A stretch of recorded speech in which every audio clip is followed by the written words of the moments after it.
পরে যাচ্ছেন, আপনার চাদর নাই? চাদর নাই। হ্যাঁ, চাদর নাই।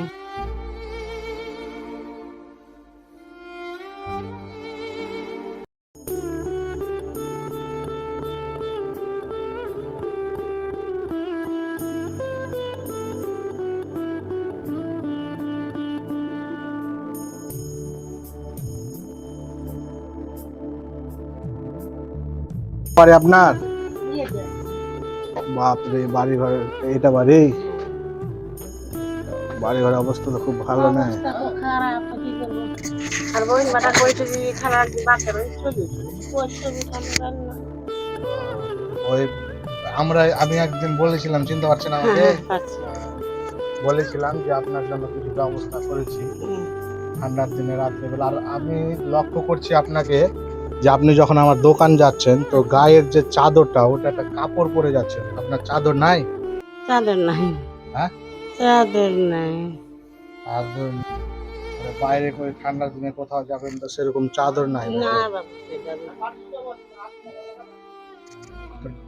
ঠিক আছে, আমরা আপনার কিছু জন্য তো নেই, আমার কি করবো? বাটা পোতন জানো তো।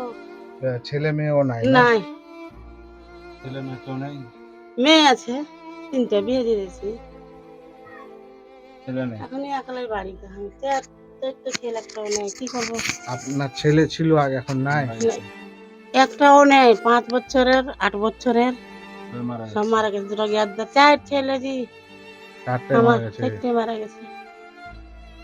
এখন এখন কি আছে আপনার? এখন আমার মেয়ে আছে, হ্যাঁ, গোসল করতে। দরকার নাই তো। বলছি যে আমি এটা জিনিস দেখি যে যখন আপনি দোকানে দোকানে ভিক্ষা করেন, হ্যাঁ, তো আমার দোকানে গিয়েছিলাম তো আমি দেখেছিলাম যে আপনার যে শরীরে চাদর ছিল না। চাদর নেই। হ্যাঁ, দেও। তো চাদর ছিল না। চাদর নেই। আর প্রেসার বেশি, ফেসফাস বেশি। তো চাদর চাদর আপনাকে যদি আমরা কিনে নেওয়ার জন্য টাকা দিই তো আপনি কিনে নেবেন বাজারে। নেব।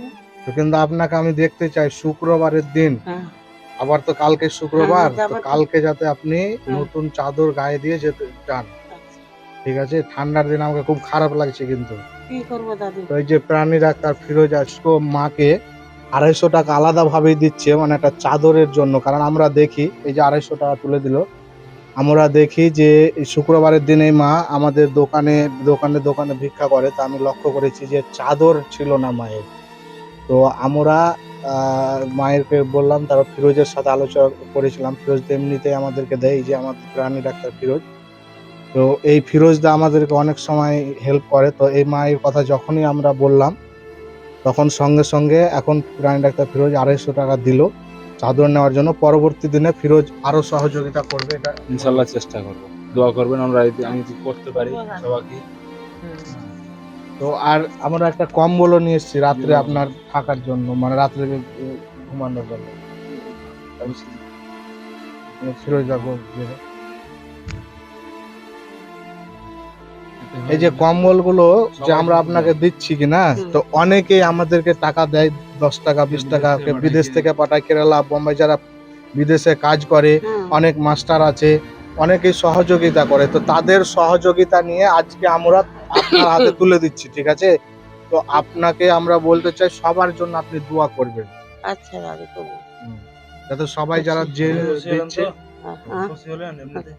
হ্যাঁ, খুশি হলাম। আল্লাহ দাদুরা ভালো থাকবে, যদি বাতা করে রোজগারে আমরা দেখতে চাই যদি আপনারা চাদর নিবেন, যদি আপনার কিছু হয় তো বলবেন, আমরা দিব। কিন্তু আপনি চাদরটা নিয়ে তারপরে বেরোবেন, ঠিক আছে? যদি 10-50 শর্ট হয় বলবো। হ্যাঁ, বুঝতে পারলেন আপনি? এই বাদল থাকলো, বাদলের সাথে আলোচনা করবেন যদি কিছু কমে। কিন্তু আপনি চাদর গায়ে দিয়ে যাবেন আমার দোকানে, কিন্তু আমি লক্ষ্য করব।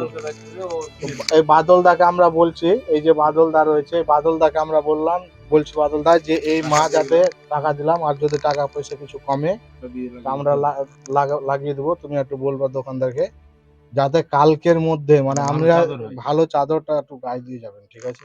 আসবা কি না?